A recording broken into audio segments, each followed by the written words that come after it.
Welcome to Marketing Simplified, your step-by-step guide for marketing officer exams. My name is Saurabh Juneja, and in this series of videos, I'm going to take you through the book of Principles of Marketing's latest edition by Mr. Philip Kotler. So if you're preparing for IBPS SO marketing officer's examination or any other marketing officer examination for any public sector enterprise, this is the series for you to follow. तो यदि आप IBPS SO marketing officer के exam के लिए या फिर किसी भी मार्केटिंग ऑफिसर एग्जाम के लिए किसी भी पब्लिक सेक्टर एंटरप्राइज के लिए स्केल 2 या स्केल 3 के लिए भी प्रिपेयर कर रहे हैं तो ये वीडियो सीरीज आपके लिए मस्ट है. This video series has a chapter wise coverage for all the important topics of this particular book. तो इस वीडियो सीरीज में चैप्टर वाइज कवरेज है सारे के सारे इंपॉर्टेंट टॉपिक्स का इस किताब के. Also, these videos will be explained in two languages, Hindi and then English. साथ ही साथ सारे के सारे वीडियोस में दोनों भाषाओं में कवर करूंगा, इंग्लिश और बाद में हिंदी. तो सारे वीडियोस में पहले इंग्लिश होगा और वही एक्सप्लेनेशन बाद में हिंदी में होगा. So all the videos will have the explanation in Hindi followed by the same explanation in Hindi language. So you can follow me on Telegram, YouTube, and you can also download our application from Play Store and visit our website and on other social media platforms. All the very best and let's get started.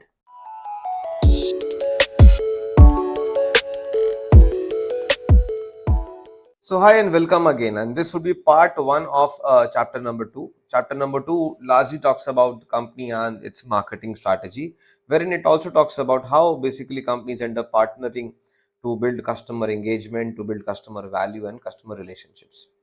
This session we will be talking about the strategic planning steps in a company-wide strategic planning as to how companies end up building a strategy.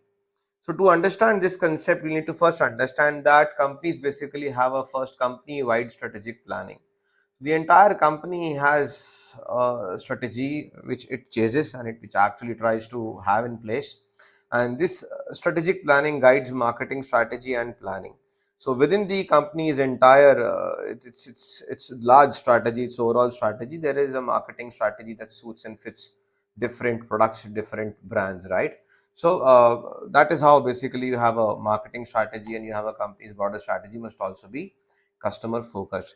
So the company's marketing strategy has to be in line with the company's broader strategy. To do that, we need to have a strategic planning, which is the process of developing and maintaining a strategic fit. So the strategic plan should fit with the company-wide strategic plan, and the fitment is between the organization's goals and its capabilities and its changing marketing opportunities. Why? Because the marketing opportunities will be ever changing with respect to the environment it actually faces. Now, to understand the strategic planning, company has to come up with a mission statement. So mission statement is a statement of the organization's purpose, what it basically wants to accomplish in a larger environment. So for example, Coca-Cola. So Coca-Cola's the very purpose of Coca-Cola is basically to do what? Is basically to refresh the world and make a difference, right? So it does not say that we are selling cold drinks or we're selling soft drinks. The purpose of the Coca-Cola is we will be there to refresh the world and make a difference. And how does Coca-Cola define its vision and mission? It says that our vision and mission is to craft the brands and choice of drinks. So they want to give the customers a choice of drinks that people would love to refresh themselves in body and spirit. So in a nutshell, this lecture being the diagram, the figure 2.1 talks about the various steps in the strategic planning process. So we start with defining the company's mission. It is already explained what the mission is. And then once the company's mission is defined, what do we do? Then the company is setting its objectives and goals. So mission is where it talks about what it basically intends to do. Goals and objectives are more specific in nature. They are more quantitative in nature. And then eventually keeping the goals and objectives into mind, the company then designs a business portfolio. More on business portfolio in the next lecture, where we'll be talking about the BCG matrix. Don't worry about that. And once these three steps are done at the corporate level, which means at the company level, once this is sorted out, then the various business units, the strategic business units. So let us say for Coca-Cola, the company is operating many brands. One of them is Coca-Cola or maybe Diet Coke.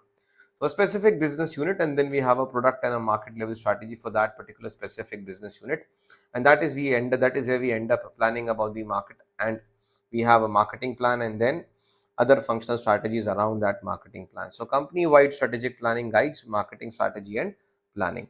So to sum it up, we have a mission statement, which is nothing but a statement of the organization's purpose, what it wants to accomplish in the larger environment, followed by the objectives and goal settings. The company needs to turn its broad mission into detailed supporting objectives for each level of management, and each manager should have objectives and should be responsible for reaching them.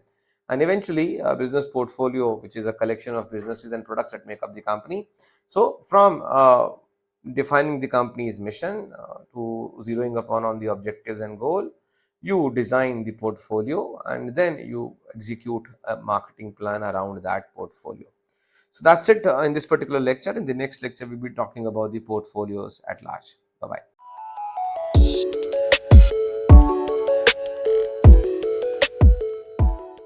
तो दोस्तों, ये है chapter 2 का पहला part, और इस part में हम चर्चा करेंगे strategic planning steps in company wide strategic planning. यानी कि इस चैप्टर में बात हुई है कि कंपनी और उसकी मार्केटिंग स्ट्रैटेजी को बनाते समय कंपनीज ध्यान रखती हैं कि किस तरीके से कस्टमर्स के संग एक अच्छी सी पार्टनरिंग करें, उनको एंगेज करें, कस्टमर वैल्यू और कस्टमर रिलेशनशिप्स की तरफ काम करें। तो इस लेक्चर में हम बात करेंगे कि स्ट्रेटेजिक प्लानिंग को लेकर क्या स्टेप्स जो है कंपनी फॉलो करती है, जिससे कि कंपनी अपने कंपनी के लेवल पे और उससे नीचे अलग अलग बिजनेस यूनिट्स के लेवल पे स्ट्रेटेजी बना सके। तो सबसे पहले बात आती है कि कंपनी वाइड स्ट्रेटेजिक प्लानिंग क्या है। तो ये कंपनी वाइड स्ट्रेटेजिक प्लानिंग यानी कि एक ऐसा स्ट्रेटेजिक प्लान जो पूरी कंपनी को ही गाइड करेगा, और एक बार कंपनी का पूरा खुद का स्ट्रेटेजिक प्लान बन जाएगा, उसके बाद मार्केटिंग स्ट्रैटेजी की भी प्लानिंग की जा सकेगी। जैसे कि एक मार्केटिंग स्ट्रैटेजी हो सकता है कंपनी के अंदर किसी एक प्रोडक्ट या किसी एक प्रोडक्ट लाइन या किसी एक ब्रांड के लिए। तो कंपनी का broader strategy must also be customer focus, यानी कि आपका जो एक प्रोडक्ट का मार्केटिंग प्लान है और उसका स्ट्रैटेजी है, और अगर आपका कंपनी का प्रोडक्ट का कंपनी का स्ट्रैटेजी या कंपनी की मार्केटिंग स्ट्रैटेजी की बात करूं, तो दोनों मेल खाने चाहिए, मिलने चाहिए। स्ट्रेटेजिक प्लानिंग की जब हम बात करते हैं तो स्ट्रेटेजिक प्लानिंग क्या है? स्ट्रेटेजिक प्लानिंग एक प्रोसेस है जहां पे आप डेवलप करते हो और मेंटेन करते हो एक स्ट्रेटेजिक फिट, किसके बीच में? ऑर्गेनाइजेशन के गोल्स के बीच में और कैपेबिलिटीज के बीच में। यानी कि ऑर्गेनाइजेशन क्या कर सकती है और उसको ध्यान में रखते हुए क्या हमें पाना है, क्या अचीव करना है, and it's changing marketing opportunities. देखिए, मार्केटिंग की अपॉर्चुनिटीज भी बदलते रहेंगे और बदलते हुए मार्केटिंग अपॉर्चुनिटीज के हिसाब से हमें अपने स्ट्रेटेजिक प्लानिंग को भी अपडेट करना पड़ेगा। तो स्ट्रेटेजिक प्लानिंग को समझाने के लिए कंपनीज बनाती हैं एक मिशन स्टेटमेंट, यानी कि वो निर्धारित करती हैं ऐसा लक्ष्य, यानी कि एक ऐसा स्टेटमेंट जो कि ऑर्गेनाइजेशन का पर्पस डिफाइन करता है कि ऑर्गेनाइजेशन ऐसा किस वजह से कर रही है, उसका पर्पस क्या है, and what it wants to accomplish in the larger environment, यानी कि लंबे समय में बड़े स्तर पर कंपनी क्या अचीव करना चाहती है। तो अगर मिशन स्टेटमेंट की बात करें तो यहाँ पे क्या बात निकल के आई कि मिशन स्टेटमेंट में कंपनी अपना पर्पस बताती है और बताती है कि वो क्या अचीव करना चाहती है।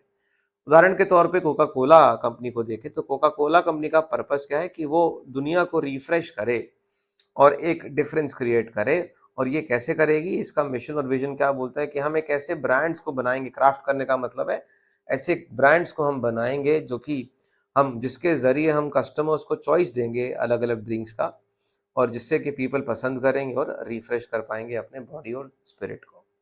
तो प्रोसेस क्या है? तो किताब में आप जब देखेंगे तो आपको ये फिगर 2.1 देखिएगा जिसमें स्ट्रेटेजिक प्लानिंग के स्टेप्स को समझाया गया है। सबसे पहला स्टेप है कि कंपनी अपना एक मिशन स्टेटमेंट डिफाइन करे, जैसे कि मार्केटिंग स्ट्रैटेजी भी साथ में हो। The broader company strategy must be customer focused. तो कंपनी के मिशन को दिमाग में रखते हुए उसकी एक मार्केटिंग स्ट्रैटेजी बने जो कि कस्टमर फोकस्ड हो। साथ ही साथ जब आपका कंपनी का मिशन तैयार हो जाए उसके बाद हमें करना है ऑब्जेक्टिव्स का सेटिंग और गोल का सेटिंग, यानी कि लक्ष्य क्या होगा हमारा, ये क्वांटिटेटिव होगा, मेजरेबल होगा, और यहाँ पर हम नंबर्स की क्या हम अचीव करना चाह रहे हैं उसकी बात करेंगे। और तीसरा जो काम होगा वो होगा बिजनेस पोर्टफोलियो का बनाना। अब ये तीनों स्टेजेस, पहला, दूसरा और तीसरा, ये तीनों ही स्टेजेस जो हम कर रहे हैं, हम ये कॉर्पोरेट लेवल पे कर रहे हैं, यानी कि कंपनी के टॉप मोस्ट लेवल पे कर रहे हैं। जब ये तीनों काम हो जाते हैं, आपका एक बिजनेस पोर्टफोलियो तैयार हो जाता है। बिजनेस पोर्टफोलियो जो है वो कंपनी के जितने भी प्रोडक्ट्स हैं वो मिलके बिजनेस पोर्टफोलियो बनाएंगे, और जब ये हो जाएगा तब जो है हम हर पोर्टफोलियो में हर बिजनेस यूनिट के लेवल पे, प्रोडक्ट और मार्केट लेवल पे जो है हम प्लानिंग करेंगे और हम मार्केटिंग का एक स्ट्रैटेजी डिजाइन करेंगे। तो यहाँ पर ये बात निकल के आई, यानी कि सबसे पहले एक मिशन स्टेटमेंट जिसमें कि हम कंपनी जो है एक ऐसा स्टेटमेंट डिजाइन करेगी जो उसके कंपनी के पर्पस को डिफाइन करेगा। उसके बाद ऑब्जेक्टिव्स और गोल्स, यानी कि कंपनी क्या करना चाहती है, ब्रॉड मिशन को, डिटेल्ड सपोर्टिव ऑब्जेक्टिव्स, तो यहाँ पे detail supportive objectives for each level of management, management का हर लेवल क्या अचीव करेगा, साथ ही साथ हर मैनेजर क्या ऑब्जेक्टिव्स को अचीव करेगा। और लास्ट में बात आती है बिजनेस पोर्टफोलियो की। Business portfolio collection of businesses and products that make up the company. तो कोका कोला कंपनी के बहुत सारे प्रोडक्ट्स हैं, जैसे कि कोका कोला क्लासिक, जैसे कि शुगर फ्री कोक, जैसे कि डाइट कोक, जैसे कि आपका हो गया माजा, जैसे कि स्प्राइट।